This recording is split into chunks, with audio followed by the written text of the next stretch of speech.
Good evening, good evening, good evening, everybody, and welcome to the Lavigne Show here on a Monday. We're starting off the week really strong for you.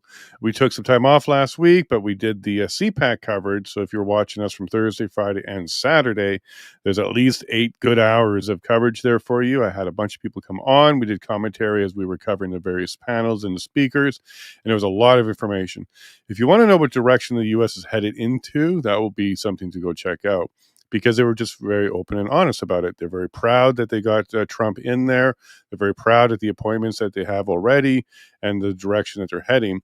And we want to see these kind of changes up here in Canada. This is why I was doing that coverage, was to kind of, keep an eye on south of the border, what's going on. Things are heating up now that Trump's in there. Our border has become an issue. Geopolitically, we're looking at a bunch of things. Our economy, we got a liberal leadership going on. There's a whole whack of things going on here in Canada. And if you pay attention to what's going on in the U.S., we might pick up some ideas. How can we fix Canada? Some of the things that we should be doing up here. One of the things that a lot of people are talking about are things like DOGE. So the Department of Government Efficiency down in the States, should we be doing that up here? Should we take a look at some of the receipts? Should we be looking at some of the books? Should we be opening up some of the accounting? These are questions that I think Canadians should start asking. And while we pay attention to what's going on south of the border, we can start seeing how we can fix things. Now, today's episode, what I got for you is Luc Sabourin, and hopefully I got that right or close enough. And he's a whistleblower. This is the best type of Canadians we have, okay? I do want to acknowledge, I love our vets. They do great service. They go out there and give their lives to us. But up there with public service are people who are whistleblowers, because they're the ones that are putting it all on the line as well. And maybe a different type of battle to be in, and there may be different types of consequences, but it's just as devastating to lose basically your life, your lifestyle, your privacy. Being a whistleblower is a very difficult thing. And in Canada, for years, we've been removing the protection of whistleblowers. That's counterproductive. That's counterintuitive. Like, for me, that makes no sense. Like, if you want a true, just, honest society that's got accountability and transparency, one of the things you want are whistleblowers. In fact, I believe about this so much, I wrote it in my book over my shoulder there, Bearing Witness. It's a whole chapter on whistleblowers and how important they are to society so we get back on track. So when I have the opportunity and the privilege to sit down with a gentleman who's exactly that, a whistleblower from the Canadian Border Security Agency, one of those agencies that's supposed to protect us, and it happens to be one of those agencies that, our neighbors are concerned about. And this is what Trump is pushing us for. Take care of your borders, be more secure. And if we have issues there, cover-ups, corruption, just doing the wrong thing, watching their career instead of doing what's right for citizens, you'd be naive to think that none of that exists. It does. It absolutely does. But it takes people like Luc to step forward and let us know how bad it is. I just spent a few minutes with him before the show, kind of just, hey, how are you doing? What's going on? And already I know you're going to be shocked. I know you're going to be surprised. Here on the Lavigne Show, we bring a lot of guests on that whistleblow. Kirk Reese is a good example there, and we hear a lot of shocking stories. This one's gonna get you too. Like Kirk, he's with the military. He's a ranger. He has problems there. This is our border. This is our security. This is what protects our nation, and we got issues there. And it doesn't stop at the border or the office or the desk drawer, as you're going to hear in a bit. What we're talking about here, it goes all the way to Ottawa. It goes all the way to our police enforcement, our MPs. Our protection. The people are there to make sure that when whistleblowers come forward, actions are taken, and we're not getting things happening properly there either. So I hope you're not wearing socks, because you're about to lose them. So let me go ahead and bring on Luc, because oh my gosh, you need to hear this, Canada. Hey Luc, how you doing? Good day, sir. Thank you for having me on your podcast. No, it's my pleasure. And every once in a while, I'm going to have an episode that really shakes up my world and my worldview and my trust in the system, because I do want a functioning Canada. I do want a secure Canada. I want one that we can all trust as citizens. I want to believe that behind the scenes, when I'm not watching, good things are happening.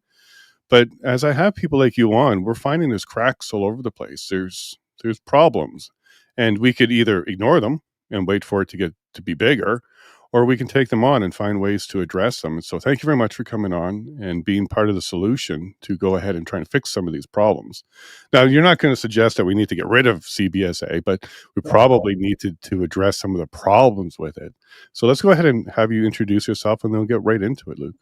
Well, my name is Luc Sabourin. I'm a public servant of over 27 years. I started my career with Department of Defense Intelligence back in 1989. And after which I occupied a very unique position over there. I was handling the highest classified material that this country has to offer.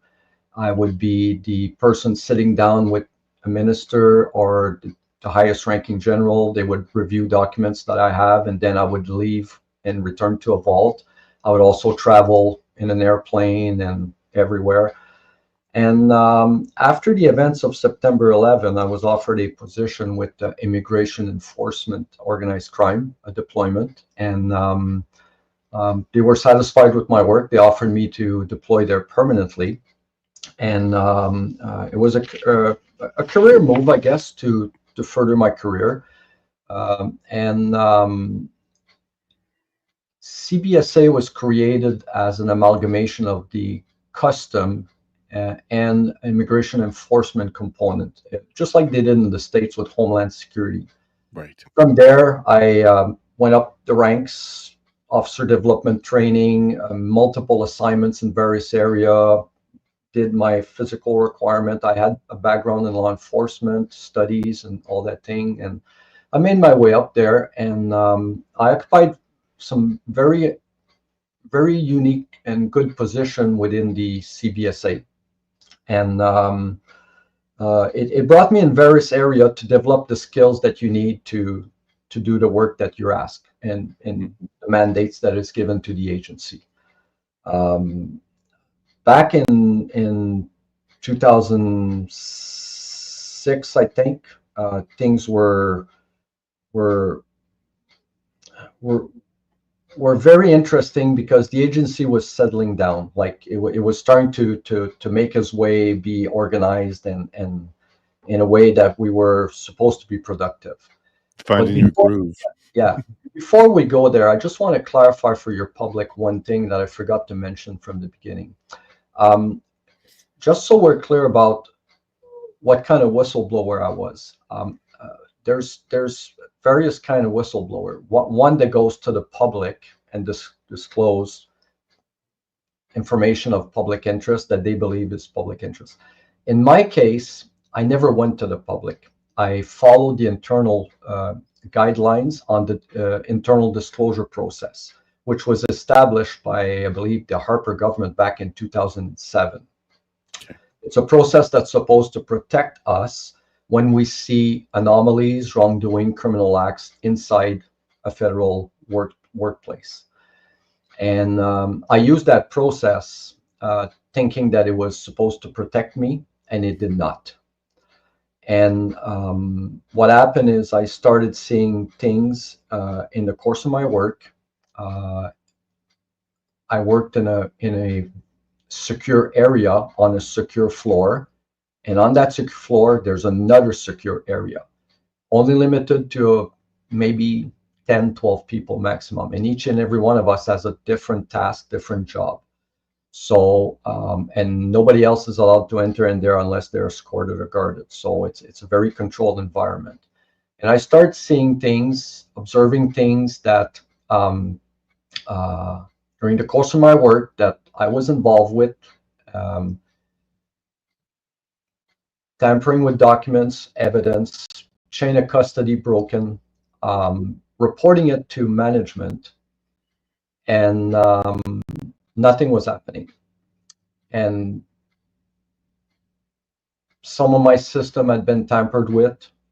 Somebody had accessed my system to verify information. And keep in mind, we're in a vault. So it's limited to the people inside your vault. Nobody goes to work thinking that a colleague or looking for problems on a colleague or trying to find faults on other people or believing. I never expected or believed that something like that was happening in my unit. I never went to work with that mindset. But because each and every one of us in that vault plays a role in the handling of evidence and supporting the law enforcement community and our border officers, we all have our hands are all touching at one point or another. Our roles are all interlinked, and we all have access to the information that comes in, or the information goes out, or the documents or the evidence that comes in. So when something happens with a document that you've handled, you have to keep track, because somewhere along the line, if that case makes it to court, you're going to be asked questions, and Right. you have to be able to justify what you saw and what happened when you received that document. It was in that condition, it was placed in that area, and unfortunately, it disappeared from that area. Chain of custody, right? Yeah, and this was one of the things. At one point or another, things were escalating, and it was always with documents involving, at 3 or 4 times, it was with documents involving members of organized crime that went missing Right. from my desk. That were being analyzed for a case for a court. I reported that to management, and nothing was happening. So I went to the professional standard office, and they already knew who I was before I got there. And basically, I was told that the director I had approached had already called them to let them know that not to give any credibility to my disclosure to them. So pre-investigation, before they did any work, due diligence, don't believe you. All right. Yeah. So in the long run, I started realizing what was going on, director, that employee. And basically, things escalated for me. I was being put aside. Anything I reported on would be discarded or just not action. And I was getting no support from the people that had an obligation to investigate things. They were basically covering up for each other. Yeah. We had good people in there, but the management was the problem. And the things that were happening in there were could put, and I apologize if I'm not pronouncing the word properly, but administration of justice into disrepute, and it's not fair for people. That the things that were happening, and at the point where it was getting things, there was a period where things were escalating and documents were disappearing right and left, and there were documents that were the last known picture of individuals that were wanted in Canada, that we don't know where they are. They were criminals. They had serious criminality. They represented a danger, and they went missing from my desk, basically. And I reported that, and at one point I had seen something, a person that I had left my cubicle, and another colleague that was very scared to speak basically approached me and said, unless there's a police investigation, I'm telling you, but I'm not going forward telling management, because I know what's going to happen if I speak out. So I approached the director, and I told her what I had seen previously and what was reported to me. And she basically threatened me that if I continue speaking about that she would say that I'm crazy. And basically, she went to human resource and said, I want to get rid of him, and I need to find a way. And she did this in an informal meeting, and that was brought to my attention by actually an HR staff member. And she said, the HR staff member said, I would not take part in that, basically. And I was without words, right? This is the government. This is a place where you're supposed to have some sort of control, some sort of respect. You're supposed to be working for the public, for our members of parliament. And I wrote to the VP of operation. I wrote to the president, and nothing happened. Actually, things got worse for me. Correct. And when I reached out, things escalated where actually my work was being sabotaged. Documents were disappearing from my desk, and nothing was being done. I asked for cameras. I spoke with the Office of Professional Standard, and I said, I need a camera in this unit. Things are happening. To give you an idea, I don't want to jump ahead too much, but I put an alert in the system. Part of my job, in addition to other things I was doing, part of my job was to enter alerts on a daily basis on documents that are reported lost, stolen, Canada-wide and worldwide. There's only two people in CBSA that did that, and it was me and Mr. Steiner. We were the one that were hired for that. And we'd be putting alerts in the system on a daily basis on information that came in about fraudulent passport in circulation that give access to Canada, to United States, or other places. At one point, I put an alert in the system, and I think a few hours later, the alert was deleted and removed from there. I brought that to the attention of management, and I said, well, I entered it. Here's a confirmation. And my colleague just did the quality control on my work, because we do quality control on each other's work. It's a fail mechanism. There's nothing, and the alert had been removed. We don't know who it was. They didn't want to investigate it. They just said put it back again. Now, if you keep in mind, let's for the good of the cause. I don't have the hours in front of me, but if I put the alert at 11, knowing that this was urgent, that somebody had a valid travel document that was obtained in an improper way to travel to Canada to access somewhere else, and the alert was removed 20 minutes after I put it in, that means that person can land here and disappear in Canada, and we don't know where he is. This happened about maybe once or twice, and then it stopped. Nobody did nothing about it. I reported to the manager, reported to the management, and this was just one of the many things that I was dealing with on a daily basis. And things escalated to a point where it became very serious. There was things that were happening that were very, very concerning. And I decided to meet with the Office of Internal Disclosure. I sent an email to that Director General, and it's supposed to be a confidential process where you're protected to disclose inside your unit. Well, I made it there. I spent, she replied to me about a few days later, and we met discreetly. I think she was in another building. I don't remember. We met at her office. I explained to her, I gave her names. I told her what was going on, and she was very uncomfortable. I can sense that she was probably aware of what I was talking about, especially when I named the names. And she says, I'll take care of it. It's okay. I left the office, her office, let's say, for the good of the cause, 9 o'clock. I got back in my office at 9:15. The people I had spoken about already knew who I was. They basically threatened me. It became a verbal confrontation in that office. And they basically told me that my life would be hell from that day forward, and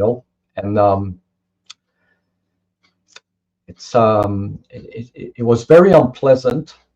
And the thing is that the things that were happening in there, people at the agency that were responsible preventing harassment, people that were responsible in professional standard to investigate and place camera in there to watch what's going on, basically failed me and failed everybody else and failed their mandate. And I'll explain why. It's one thing to attack me, to punish me, but when you go, you're lacking some very serious judgment when you actually remove documents that I'm about to enter, serial numbers on passports that give access to this country that are stolen in the hands of very bad people, and you wait until I go to the washroom for 5 minutes, and when I'm gone, the documents are removed. They're either shredded, discarded, or hidden somewhere. And I take another 20 minutes to find all the numbers, to re-enter them in the system, upload them, so every airport, every border officer is allowed to is aware that this is happening. So by doing what they did, if they were not if this was not something of corruption or criminality for that particular type of document I was entering, then these people place national security at risk by allowing the delay of these documents to be entered that were very serious and concerning. And this was, I'm making reference to this because this was a list of documents that we knew was in the hands of very bad individuals. We had received an urgent tasking to do this. And at no point in time was this to be minimized in any way, shape, or form. I'm sure that the Canadian public would be very upset to know that, somebody is playing with their safety by doing that, basically. Destroying, what kind of people would do something like that? To go and remove a document of that importance off my desk, shred it, make us look for 20 minutes for it, having to restart and rewrite everything to put in the system, allowing time for bad people to board a plane or to cross a border somewhere. And this was just the tip of the iceberg. And when we reported that, we asked for cameras. I was blocked every time by the same people that were using their influence to prevent me. I will share this with you. I called the Office of Corporate Security because I was very concerned about everything. And this was not just me. There's other people that were experiencing things in my office, but they knew very well that they didn't want to take on that fight. They were trying to find jobs somewhere else. It was easier to leave, but that doesn't fix the problem. It doesn't fix the problem for you, for the public, for members of parliament that are not aware of this. I called the Office of Corporate Security and I said, I need to speak with one of your officers, and this is what's going on. And after I told him what was going on, he basically said, look, I'm sorry. Can you call back another time, like maybe in an hour? Somebody else will answer the call. I don't want to take that call. Oh, wow. He says, I know what's going to happen to me if I take that call. Where do you go?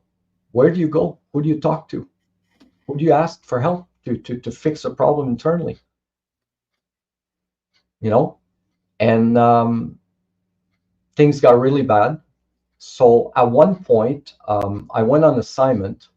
I was offered, I had the training, the certification. So I was offered a developmental assignment to work in the field with the inland enforcement people. So I went on that assignment, and basically you interact with the public directly. It's not like at the border where you wear a uniform, you wear civilian clothes, and you go out and you go and find people that are either here illegally or out of status, or people involved in criminality and so on. So I did about 6 months assignment. While I was on that assignment, I took part in there was a few things that I was able to take part in, and one of them was the arrest of a very dangerous individual here in Ottawa. That was involved with organized crime, false passports, major cocaine activity, drugs, and he also was suspected of murder. And at one point, before I was to, and I'm just condensing this, Sure. At one point before I was to testify, I received a visit from some of his associates. And they basically threatened my children at my house. And I reported that to management. And I had to have the local police come over a few times to verify things. And Ottawa Police Services? Yeah. And at first, I didn't realize what was happening. I did not realize what was happening. You leave your job at the end of the day. I mean, you know what you're doing. You know that there's risk. You know that you're dealing with probably some very bad people. But to come to my house, threaten me in front of my children, threaten my baby, and at first I didn't know that this was related. At first I thought it was local gangs fighting against each other. I had reported to the police. I reported to management, but then as it escalated, and then on the day that they said what they said, they came to my place, I realized that I was in trouble, because when we testify for the agency, we give the agency address. And I've always been careful with with my background and everything, from the Department of Defense and everything, to never take the same route home. I'm not paranoid. It's Precaution. precaution, exactly. And anybody on my street will tell you, well, I've been here 25 years. I get along with everybody, and they'll tell you I'm just an average citizen. I'm just a guy that goes to work every day, and that's all I am. I'm not, and to have lived that and have no support from the agency, to be abandoned like that. And I told my management this was going on. And then we're going to go there. Let's go there. And then these people caught up with me in a public place about a few days before I testified. And they went into some very deep detail about what was going to happen to me and my children. But I stood my grounds and I did testify. And the person went to jail for a while in I think around 2012. I'm not sure. I don't remember the dates. There's a lot of documentation that was removed from my desk at the agency when I was sent home. They actually broke in my cabinet to see what I was accumulating on them, and they took it. I did a lot of copies of the things I was allowed to take with me. There are things I was not allowed to take with me, and I can't go into details why. But the gentleman in that particular case that was in jail was able to receive bail, and he was also dealing with a document forger that was living in Gatineau, and that document forger individual was also facilitating members of organized crime obtaining Canadian passports, and under false identity, but with the same picture. He was exploiting a loophole in the system. Well, when that individual was released from jail, the first thing he did on his way to Gatineau, I believe, is he followed me. He came close to my home and followed me and cordoned me in a parking lot in a shopping mall close to my town. And he made a gesture like he was reaching for a weapon, and he stopped. He parked his car right in front of me as I was getting out of my car. I realized who I was facing. This was a very horrible day. And he stopped because he must have seen something. I believe that he was either being followed by the police, either the RCMP or another police unit that was tailing him. And that's what made him stop. Because of his track record of basically killing people in public, and he doesn't care. So he stopped and he drove away. I reported that to management, and nothing happened. Nothing happened. They did nothing. And when my assignment, so that's a third encounter. Just to be clear, that's a third encounter now, where they're coming to you in public. Third encounter. The first two was his associates that came. He sent his associates to probably intimidate me or something. I did report that to police. I gave my business card to the police. I know who the officer is. She did a thorough search, and but the family was put through all that stress. We had to put special security measures in school for my daughter. We had to put pictures of who's allowed to remove my daughter from school, to that extent, and was your daughter aware, or is this something? My daughter was in kindergarten. She was only 2 years old. Okay. But the things they said they were going to do to her, I wish I could say it on TV. We get the idea. Yeah. For the minimal role that I played in the arrest of that individual is unacceptable. It's also unacceptable for the Minister of Public Safety, for the RCMP, for CBSA to have allowed that to happen. What message are we sending to our officers, to everybody who works for the Canadian government, when you do your job and you get threatened and they stand still, they do nothing, and the management does nothing? This is a failure at every level. And this is only one of the examples of many things that I have explained to the members of Parliament with supporting documentation. Everything I say tonight and everything I explain in Parliament came with supporting documentation.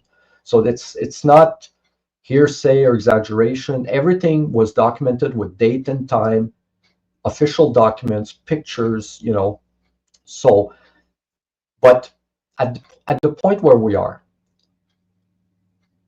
for the government not to react on these things, and now this was occurring in 2006, 2007, a lot of alarms were sounded by officers, by law enforcement about what's going on in our country and how people are acting with, interacting with criminal activity, illegal migration. And look where we are today. Nobody was listening. We have no access to our members of parliament. Every call I made when the system was failing me inside the agency and I was doing my job, I placed call to the Minister of Public Safety, RCMP, nothing was happening. I did not know why at the time, but now I understand what's happening with our current government. And it's very sad because as far as I'm concerned, the Canadian public was safer with someone like me doing my job than the ones that are now that have been removed. We don't know what's going on in there. And from what I'm hearing from people that cannot talk, it's not getting any better. And I was used as a stepping stone to send a message to everybody else that if you speak, it's going to get worse. And remember what happened to Luc Sabourin. And then in 2015, things got really bad in our unit, and it seems that people believe that they could forget about the law, do the things they want. And we received a directive, me and Mr. Steiner, to destroy basically evidence, hundreds and hundreds and hundreds of passports of individuals that was the last known picture that we have of them that are here, that we don't know where they are in Canada. Some of them were criminals. In addition to that directive to destroy the passport, which was illegal, we were told to falsify the federal database, a tracking system that we use for court, advising the embassies that are allies of the Canadian government to basically tell them that we've returned the passport to them, when in fact we had destroyed them.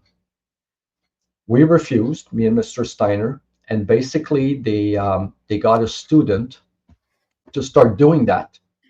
The student was removing the content, shredding it, entering in the system that it was returned to the embassy, misleading the people. When you look at it from a public standpoint, well, she's just destroying a document and entering false information in the database. But there's a bigger picture to look at. First of all, the passport contains all the information we need to secure a conviction if we decide to proceed with a case against the person. That's right. Second of all, this is the last known picture of the individual that came in under a false name and probably a false document, or a genuine document with false information, but with his picture. We don't know where he is, and that passport is now destroyed, and it hasn't been numerized, so it's not electronically saved right now. It's still under investigation, and that's been destroyed. We're talking hundreds of passports. I got upset. I refused the order. I pushed this, and I start taking pictures, and they threatened me, and they continued to destroy. So I took more pictures, and I reported that to Parliament. But before I reported that to Parliament, the harassment was so severe against me and my colleague, and the things they did to us for a period of one more year, that at that point I had reached basically a psychological breakdown, and I became very ill. And what I forgot to mention is I had reported to Internal Affairs asking for cameras, because one of the person that I was pointing the finger at that was involved with all these things, I was having health problems. At one point or another, I was having instant vomiting, and we didn't know what it was inside the vault. Just like that, I started vomiting. And we found hand sanitizer in my coffee. So my doctor was very upset with that. She was looking for other things, physical things, internal organ, liver, things like that, when in fact somebody was actually putting hand sanitizer in my coffee. To go to that extent, to do that, because I'm exposing people that are doing wrong things, criminal acts, this is very serious. And to this date, nothing was ever investigated. Actually, everything was minimized. The rollover of individual that worked in that unit was so intense that it was incredible, the cost to the Canadian taxpayer. And this is just one of many things, I remember reports that I made, very serious concern that I made about things that were occurring when I worked in the field, things that came about that should have been brought to the attention of management.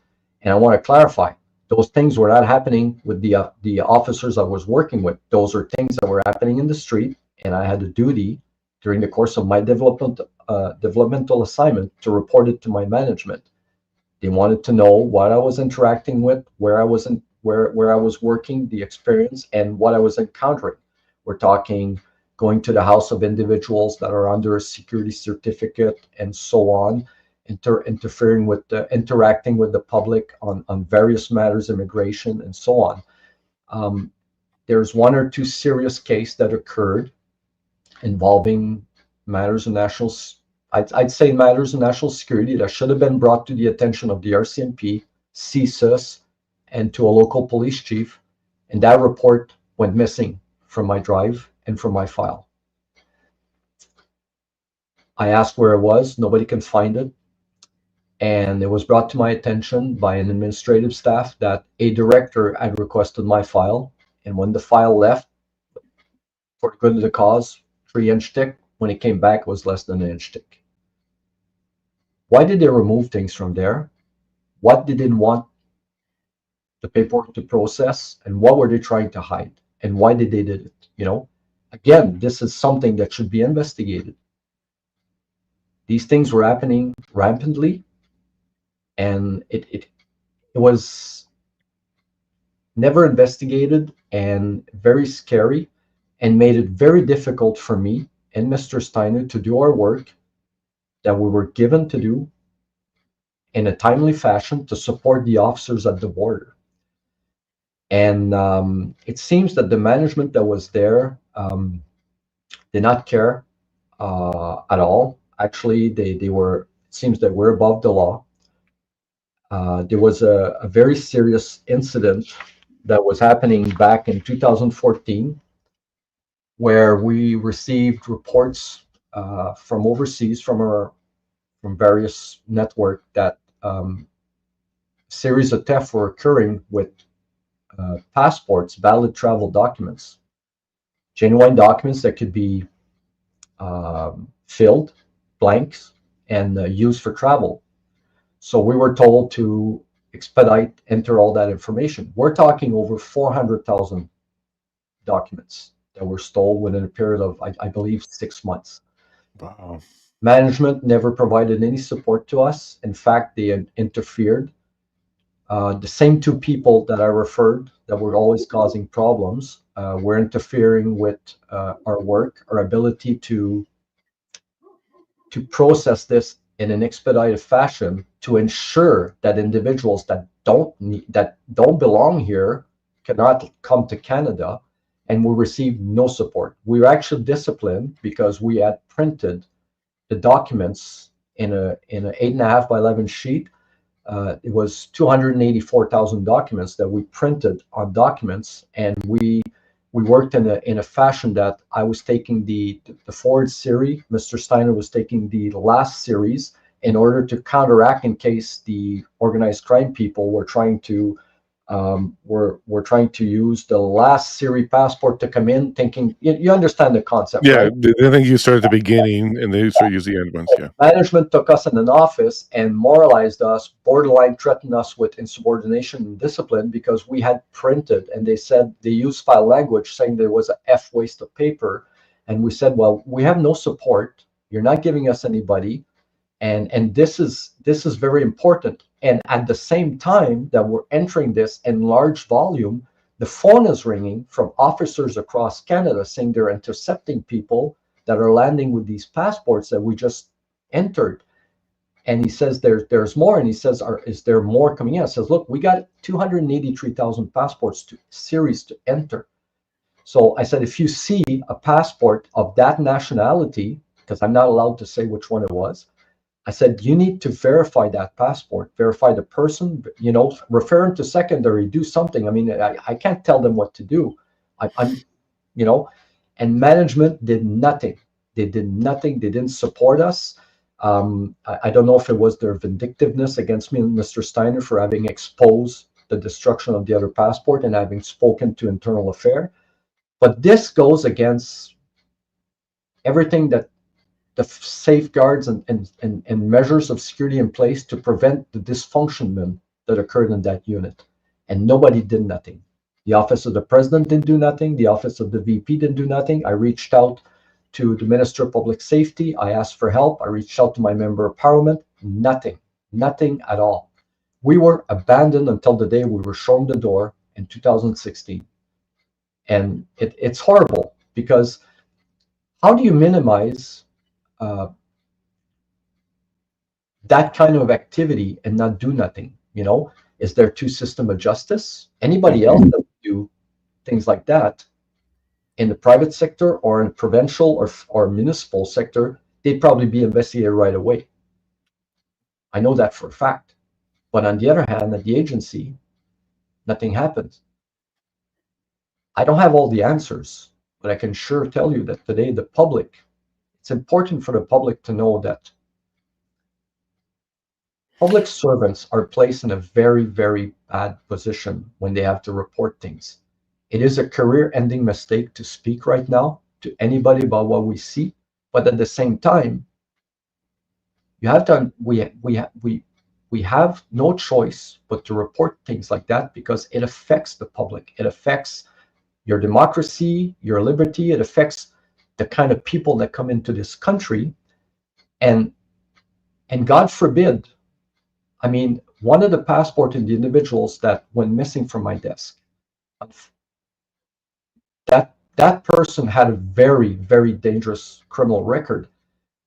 I did everything I could to find the passport number and the name of that individual to put in the system, because if a police officer encounters that man and doesn't have the advance information and things turn bad and the officer gets hurt, I have to live with that.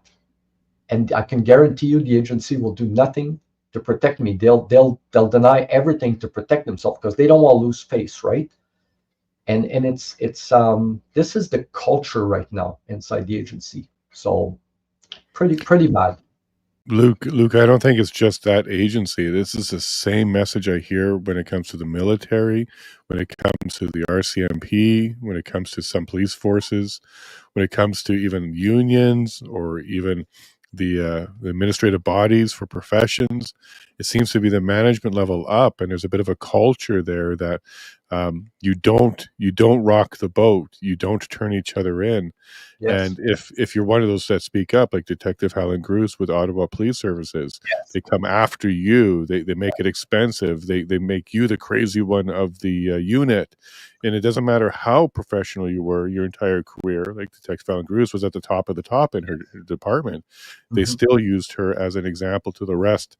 You better fall in line, because if she's not safe, or if Luke's not safe, nobody's safe. Yes. And if they're not protecting you, who are they actually protecting? And I don't mean that as a rhetorical question. No. I mean that as genuine. Like, are they actually protecting the people that took the passports or are trying to use the passports? Like, who are they protecting here? Because it's not Canadians and it's not Luke. No. And I will tell you this. As I said in the beginning of your interview, nobody goes to work looking for faults on his colleague or thinking that there are things going on in the unit. I came to work, I did my job. I was very happy to have a job. It provided for my family, and I did good work. And I was honest and transparent. And every member of the public I dealt with, when the opportunity was there, I treated them fairly, and the feedback was always good.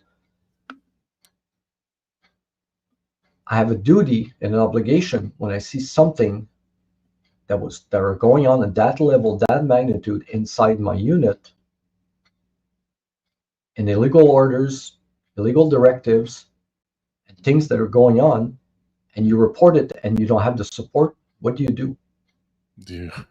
At one point, I get approached by a individual, an employee that works in another unit, and comes to me and asks me on multiple times to verify information on a passport in a database.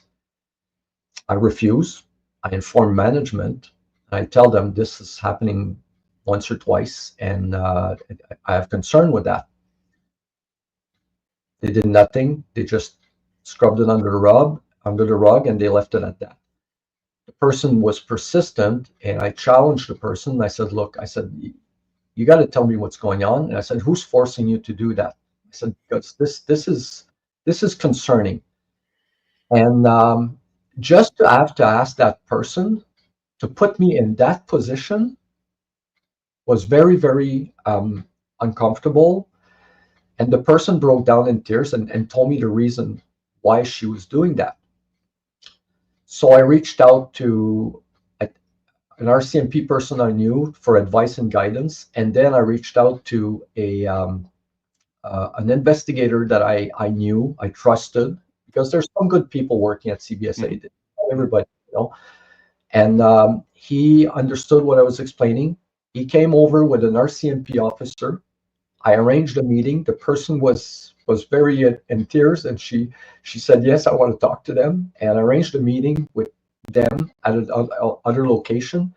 And she brought an envelope, very thick, with a lot of things. And I never heard of her from her again. I don't know if she came back to work. I don't know where she went. But and I'm not allowed to say in detail why she was, because I don't why she was asking me that, what she was doing. But this is someone that had access to systems inside the agency, and the management refused to verify this, and I had to go outside and reach out to an investigator because the management that was there was interfering with my right to report things that I was seeing. What do you do with that, right? And to this day, every one of these people that I reported on, because I was directly involved in the documentation that I reported that was missing, or you know, um, these the same people that are involved in eventually showing me the door, me and Mr. Steiner. You get rid of Luc, Mr. Steiner, we get to continue what we want to do. Right. My colleague, Officer Julie Dion, um, saw what was happening. She was our supervisor. She brought this to the attention of management. She went very high, and they basically destroyed her. And she was abandoned in Haiti during the earthquake, and they had fired her on an administrative formality. And there was an investigation by Treasury Board investigator, and they came back and said that termination was frivolous. And at the time, the president rehired her right away, but it was too late. She had suffered a major breakdown from all of this, and she never came back to work. And this was someone that was a very good experience, immigration officer, a contribution to our country, everything. And they basically, the same group of people basically destroyed her. It seems to be no limit to what could happen. And we have officers in the recent years that have committed suicide. And I'm sure that if there was a proper investigation on the real reason why these officers have committed suicide, we'd probably find other things, right? And Well, if there's hand sanitizer going into coffees, anything's possible. yeah. And for the fact that they refused to put a camera in my unit, they refused to investigate everything is unacceptable. And that's why I've been pushing for the Bill C-290, for accountability for all public servants. That I was able to demonstrate that the destruction of my career, my life, was due to the failure of the internal disclosure process. When you have a system like that that fails, it's basically a failure to protect our democracy, to protect the Canadian public. What our members of parliament don't seem to understand right now, and it's very important, that whistleblowers are internal whistleblowers or outside whistleblowers are not the enemy. We're actually the eyes and ears of the members of parliament of what goes on inside the government departments. Organized crime, foreign influence, bad actors, people with self-interest have adapted to how to deviate against the system. Basically, they know how to work the system. Who controls the investigation? The top people. Someone like me that reports through proper chain of command information, and it goes to the very people that are the ones I'm reporting on. Well, nothing's going to happen. And our members of parliament don't get to see that. I've submitted a report this thick to our president, to the VP. Never got a feedback. I wrote the same report to members of parliament. They said they never got anything. Yet, they need to understand that for us to deliver their program, their mandates, we need to be protected, because if something's happening and it's the people in charge that are the problem, then nothing's going to change. So I fought for the bill with other whistleblowers and support of a whistleblower organization. And the bill had not been reviewed, I think, in 17 years. The public's PSPDA, Public Servant Disclosure Protection Act, and the Bloc Québécois, Monsieur Garon and Madame Vignola, decided to take on the challenge, and Bill C-290 was presented. A lot of us reviewed it and to find where the faults were, where it failed me and other people, and we provided the recommendation. And during the entire time that we were fighting for this bill to be accepted, testifying in Parliament, not one major media showed up to cover this. Not one. I reached out to. Pardon me? That was in 2023. Okay, go on. 2022 to 2023. Not one of them showed up. Media was paid for by this time, so yeah, I'm not surprised. And I'm not allowed to say which one I reached out to, but major media that the Canadian public watches every day. Reached out to them, basically begged for them, nothing. We're talking about public servants in operational environment asking for help, exposing things, and some of the testimonies that occurred during the Bill C-290 in Parliament was very explosive, emotional, and it showed just how broken our system is. And yet, no media showed up to report on this. In addition to that, I reached out to the Public Service Alliance of Canada, the president and the vice president, which are the biggest union in this country that are supposed to be there for public servant. No feedback, no reply, nothing. We needed their help there. Yet, I was present every day for every session, even though I had done my testimony. I wanted to make sure that every member of parliament knows just how important it is for public servant to be protected. It's too late for me. My life, my career has been destroyed. And they're public servants themselves. Like, this is protection for them too. Yes. But I have colleagues that are over there that have lost their lives. Some of them are suicidal. Some of them are depression. They're never coming back to work. People with a very high level of education, and the system has failed us. So I was present every day, and I made sure that they see my face every day. I wanted to know that the members of parliament are not opening the door to us, and I wanted them to see me every day. And I showed up every day until the day of the vote. And I believe that it was on the 31st of January, 2024, the vote was accepted unanimously. I think it's 348 votes from every member for Bill C-290 to be accepted. It was a short-lived victory because it went to Senate, and now government is prorogated. So nothing is happening, and I think the bill is probably dead, which is a very, very sad day in history for our democracy, our safety, because now all the public servants in Canada that they see any type of wrongdoing, they know the story of Luc Sabourin. They know the story of other whistleblowers. I won't repeat their name. And they know that basically we can't report anything. It would have Okay, been so it would have been easier for me. I'd like to say this before you it would have been easier for me to basically quit my job and go to the media than having used the internal disclosure process and ruin my life the way it did.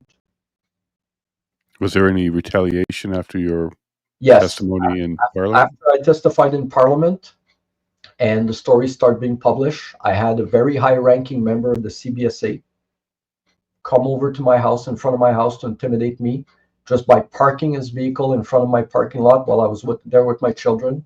So at least fourth time now you've had an encounter. Yeah. And that very high-ranking member of CBSA, it's his wife that gave the order to destroy the passport.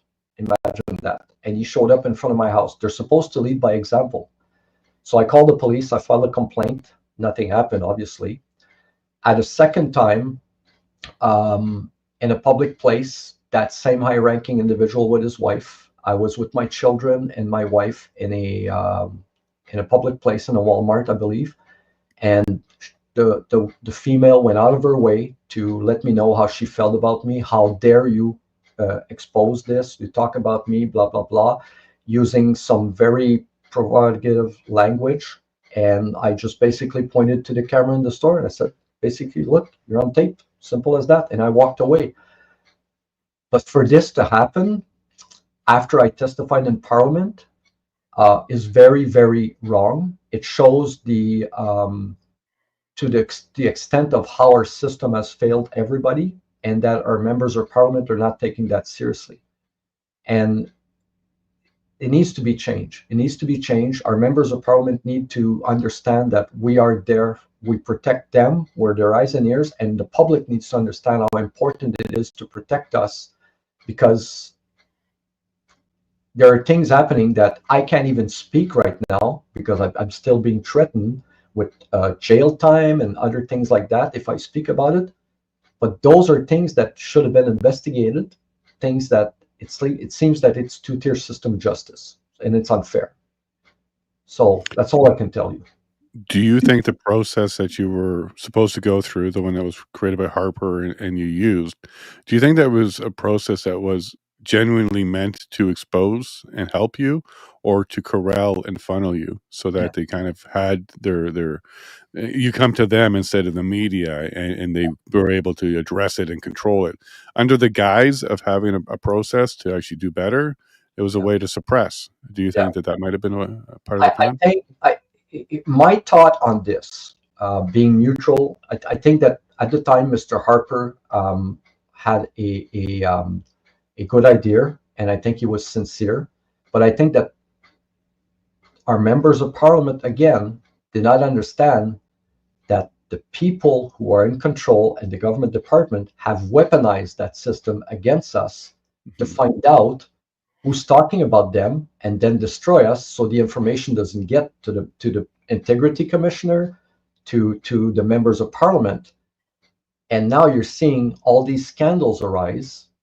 ArriveCam, the things I've exposed, and a few other things that are not being exposed, and other whistleblowers. I mean, I remember two whistleblowers from Canadian Coast Guard that exposed things after a reshape. They exposed health and safety things. One of them actually took his own life a few years back, and the other two that I know are still ongoing in the process. They're still in an administrative process after this harassment and disclosing and everything. That system was designed by Mr. Harper to prevent from going outside. I think it was legitimate with good intention, but what he didn't realize, as I'm repeating myself, that the people inside the federal machine are using it as a weapon against us to find out who we are, what we're talking about, and the members of Parliament, the commissioner, and anybody else, RCMP, will never be made aware because the information is controlled. They influence the investigation, the outcome, evidence is suppressed. I can say to you this: The entire time that I did access information to fight my case for major harassment complaint that I won, the employer was found guilty of harassment against me. It was recognized by a Treasury Board investigator. The entire time that I was looking for evidence, the CBSA delayed any response for access to information document. When the investigation was over, then the information was coming in, and the information that was in there would have been critical at the time for the investigation. And it demonstrated that some directors and managers were aware that this was going on. I was being severely harassed. And at one point, one of the director that had said that she was going to say that I was crazy just to protect the interests of the agency and everything else. One of the documents indicated that she was aware that the person harassing me had some very severe issues and that her issues could not be controlled because they were part of her personality. And this is somebody that is working at a very high level, making decisions on cases and a few other things. Let's take a step back and let's look at this. You have a director that knows that a person has severe issues. She's making decisions on members of the public, and she's hiding it. What that director should be held accountable for knowing that. What was the outcome of certain cases of the people that came to our attention? Did they receive a fair administrative process? So this is where we're at. This is where we're at. You know, it's very sad, and there seems to be no accountability. I'm sorry, I've been bouncing back and forth. No, you're doing great. You're doing great. But I do have a couple more questions before we jump over to. Go ahead. This is internal issues for sure, and you're an employee, and they ruined your life. But let's talk a little bit about how this impacts citizens. So how can we trust the system? Can we get the information that we need out? Have you seen examples of when it's been difficult for just average Canadians or law firms or the legal system to get information out that they can trust? That's another problem.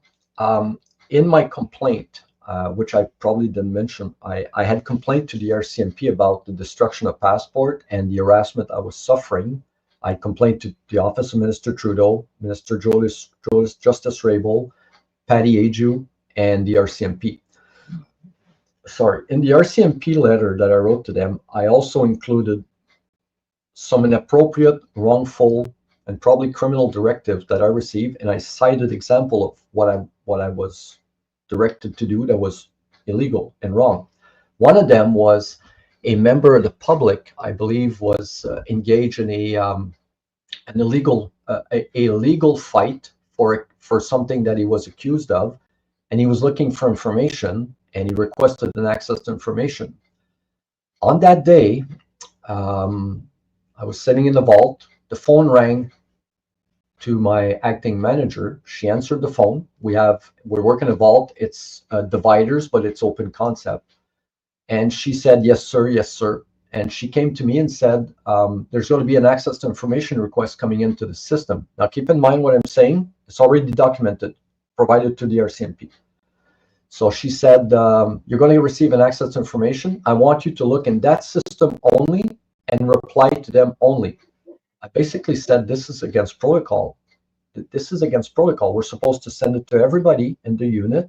They're all supposed to look in their system and reply if they found the information. Then it's sent to the ATIP coordinator, which will analyze and see what it needs to be vetted under the requirement to be vetted. She says, "No, you're doing this that way."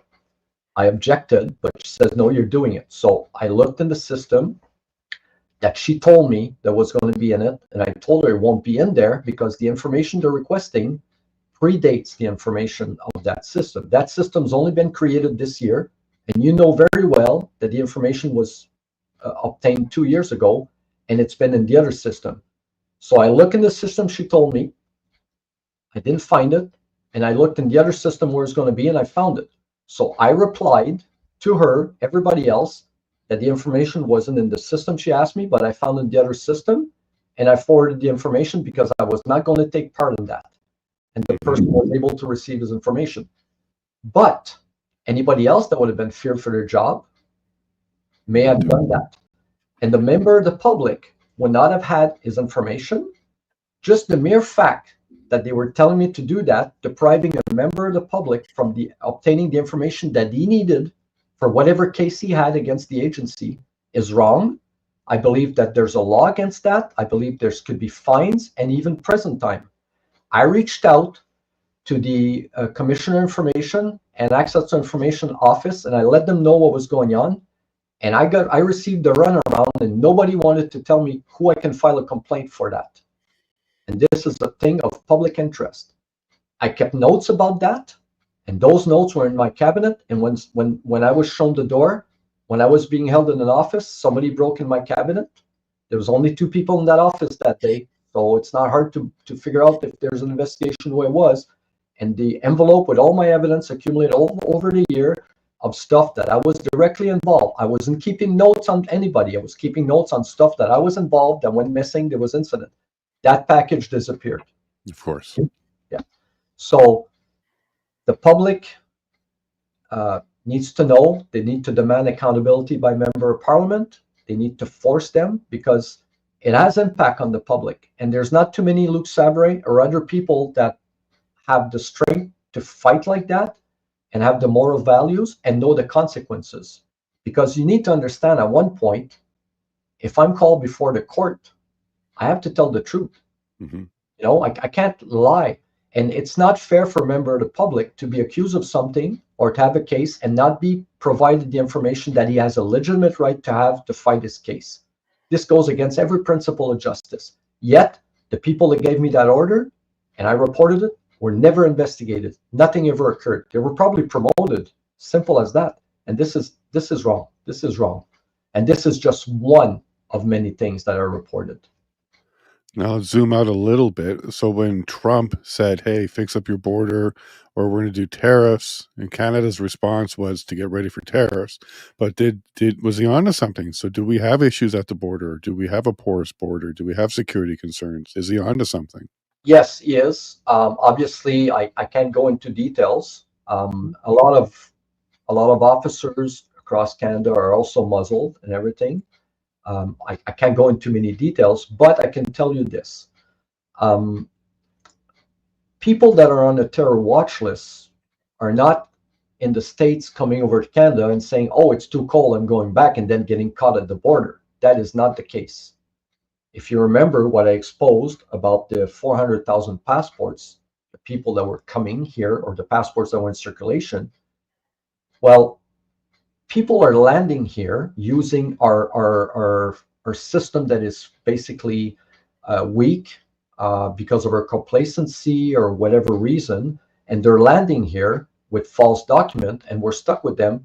And then they're using us as a landing platform to go to the United States or other country. Mm-hmm. I myself know for a fact that when I was at the screening unit, I had identified at least 4 people asking to come here with a visa that were very serious and hits in the system. And one of them was actually an individual on the terror watch list. Management moralized me because I had not done 50 cases. I only had done 30 cases in that day. The emphasis was put on volume versus quality. And they forced me to put no reportable trace. And I kept a copy of that because they said there wasn't enough evidence. I said, yes, there is. I showed them the evidence. But for them, what it meant, it involved more search, more time spent, less case being done. So they told me put no reportable trace. So I kept a copy of that case and all the information I said today. And I managed to keep a copy of that, and I turned it over to Parliament. So they're aware of this since 2006. 2 political parties were made aware of this since 2006. One person from a political group, the other one from another political group. I'm not saying names because sure. I don't want to cause any friction.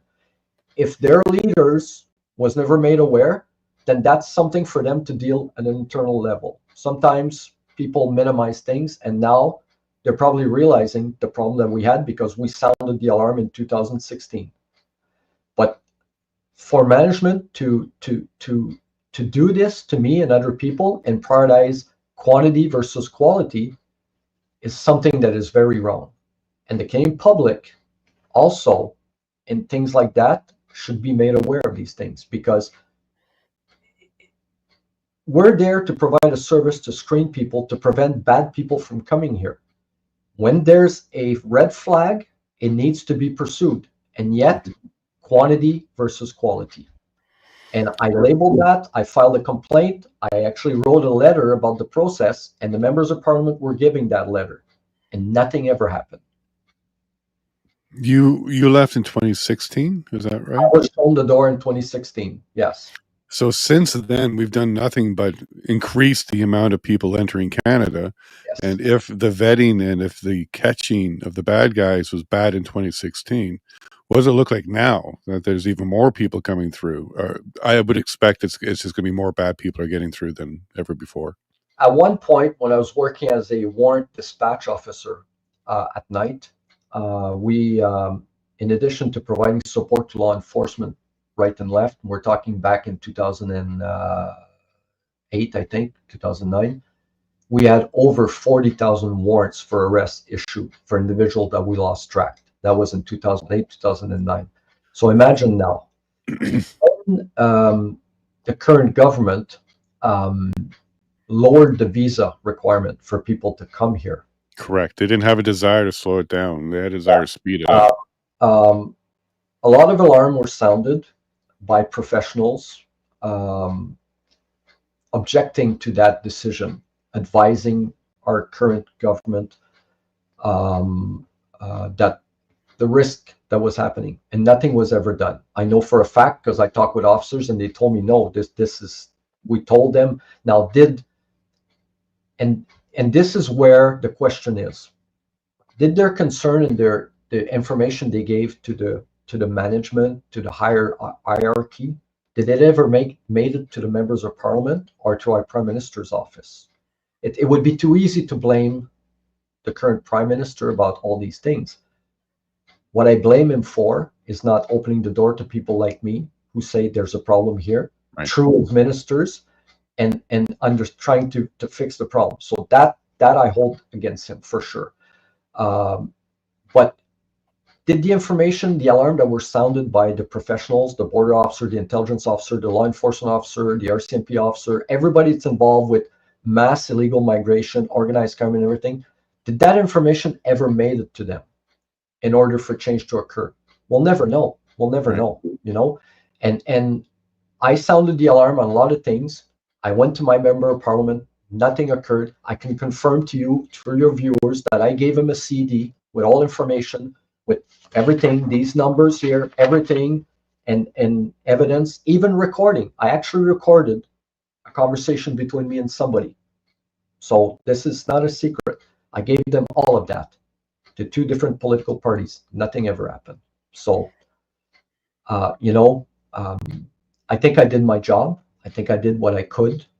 On behalf of the people that couldn't do anything, I spoke up. I decided that at least try, you know, but I can't fix a broken system by myself. And my heart goes out to all the public servants that are doing things that affect your daily lives, everybody's daily lives.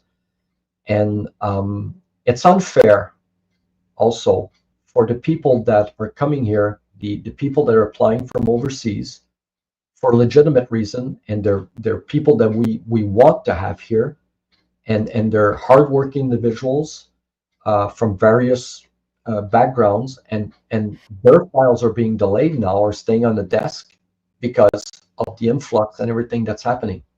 And I'm not appointing myself an immigration expert. We had a case not too long ago of a individual that a person that received authorization to come to Canada from the IRCC, I believe, and only to find out that when he landed to an airport on the way to transit to Canada, that he was on a terror watch list, and the case officer had not search the file properly. And this person was issued, and this was 2023, I think, 22. So things are still going on. People are still being pressured, quotas, not enough time to do verification. And it's the public. And now we're facing our worst nightmare with everything that's happening, because, like I said, it's unfair for the people that are coming here in a legitimate way. And we have a lot of bad people that shouldn't be here. And it's making difficult for everybody to do their job. Border officers are exhausted. People at headquarters can't speak. They're being pressured, terminated, harassed. And even border officers, if they see something wrong, well, they know that if they speak out, they're going to get punished. Right. So Okay. we need the public to support us, to force accountability and protection, so we can do our job to better protect you and for the public servant, because it's your money, it's your tax dollars. And in addition to paperwork, there's very serious issues occurring in Canada that I can't speak of, other people can't speak of, and we can't report. So our hands are tied and our lives are being destroyed. Simple as that. You're in Ontario, here in Alberta, as a response to Trump's concerns. Danielle Smith is putting 50 sheriffs to the border, drug sniffing dogs, providing the authority to go ahead and search vehicles for commercial purposes and check things out. And a lot of people are wondering, like, why does she have to take another step? Why is there another layer? And it sounds like maybe CSBA and RCMP maybe not fully doing the work, and maybe Danielle understands that as one of the premiers that are taking a closer look at this. So maybe some of your whistleblowing and your concerns have reached some ears. It sounds like the U.S. understands there's a problem, and it sounds like Alberta understands there's a problem, and they're taking their own actions. One is telling us to fix our border or else, and the other one's bringing the sheriffs in because maybe she doesn't fully trust the current system that's in place, and this is a way to address it. Could that be what Danielle's responding to? And she's bringing in yet another authority that has more direct requirement to work with the province and not necessarily Ottawa. And this is her way of tackling some of the issues that you're seeing? I think that I first of all, I'd like to say that I have a lot of respect for that lady. I see everything that she's doing, and I have a lot of respect for her. She's proactive, and she's very aware out of all of them. It sounds like she's very aware. She's very aware of what's going on. She can see clearly what's going on, and her action proactive. And I can't go into details, but I know for a fact that she's very aware, and I praise her for doing it. And I without going to the politic of it or permitting myself to say anything, I wish that more other ministers of province would act that way too. I think I've like I said, I've been muzzled on a lot of things. They made sure I can't talk about everything, and I think it's unfair. But at one point or another, her actions, her decisions are very, very well thought, and I think she's proactive and she knows what's going on. And it's a situation that requires immediate attention right now. And like I said in my previous testimonies, you can put billions of dollars airports at the border monitoring who's trying to come here. But at the end of the day, it's the ones that are here, landing here, because of the system that we have in place right now. That is the problem. They're trying to access to the States. Mr. Holman, and I apologize if I didn't say his name right, Tom Holman, I believe, from Homeland Security in the States. Yes, the US. He's fun. Yes. He did an interview not too long ago, and he's aware, like me, of a lot of things that, and he basically, on CTV News, basically said that everything I said, our screening process are inadequate, and the people are coming here to access the United States. So without going into the politics or taking sides of Mr. Trump's tariff, he knows more. I know more, and a few other people know more, like Sam Cooper. Alarms being sounded. I can confirm to you that alarms have been sounded since 2007, 2016. My case with the individual, I can say this to you. I know for a fact the individual that I was asked to participate in operation against him in 2006 is an individual that was involved in major. He was an individual that had a certain status in Canada. He wasn't a Canadian citizen, but he had a status, and he was involved in major cocaine organized crime from Vancouver all the way to Ottawa, and he was dealing directly with the cartels. Yep. This is something that was already known by the agency and by RCMP and everybody else, and yet look where we are today, and look at where the cartels are, look at the amount of bad people that are here. It's very discouraging, and to be silenced on things like that, to be punished, to be destroyed for speaking out on public interest through the proper channel, I believe is criminal. And this day, there's a law that says that reprisal against a public servant and the performances of his duty is criminal. And I've yet to see anybody charged for what happened to me and what happened to other people. The public is concerned about that. No, I was going to say, yeah, go ahead, sorry. I said the public should be very concerned about that, because in addition to the members of parliament being their eyes and ears, what goes on, I'm also the eyes and ears of the public. You know, I have a duty. They pay my salary.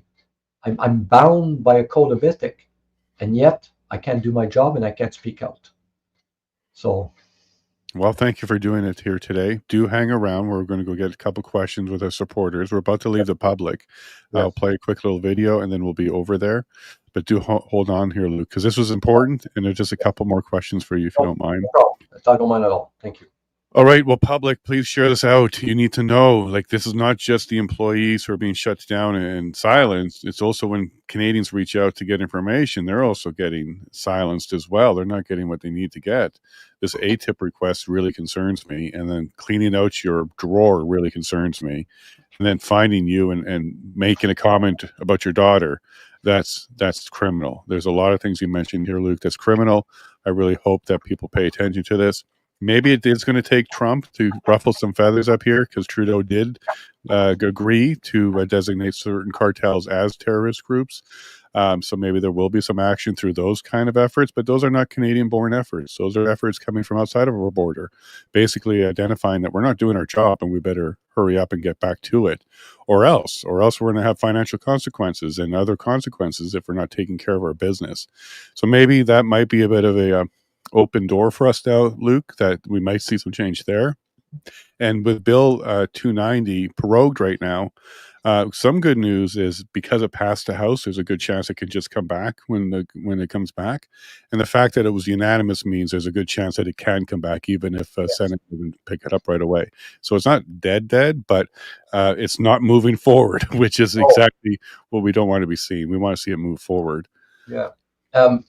What I could add for this is that something of this importance, a bill like that, when the members of Senate are aware of all the controversy right now that's happening, contracts, fraud, everything, billions of dollars, you would think that they would put an emphasis urgently on this.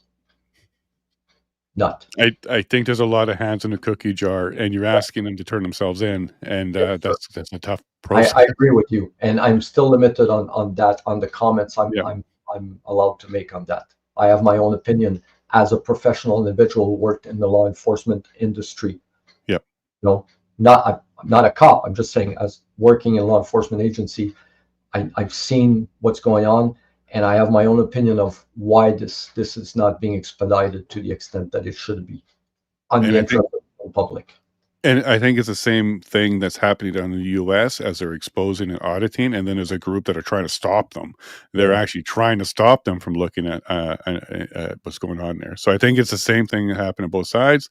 You have a bit of the swamp, you have a bit of the bureaucrats, and their hands are dirty. Some of them, not all of them, but some of them. Yeah. So just hang on a second. We're going to cut over right now. So public, thank you very much for hanging out with us. Make sure you share this. This is very important information. You make sure you take care of yourself and your family. You shake the hand of a neighbor or a stranger. Mhm. And why do I keep reminding you about all of this? Is because I love you all very much, and God bless.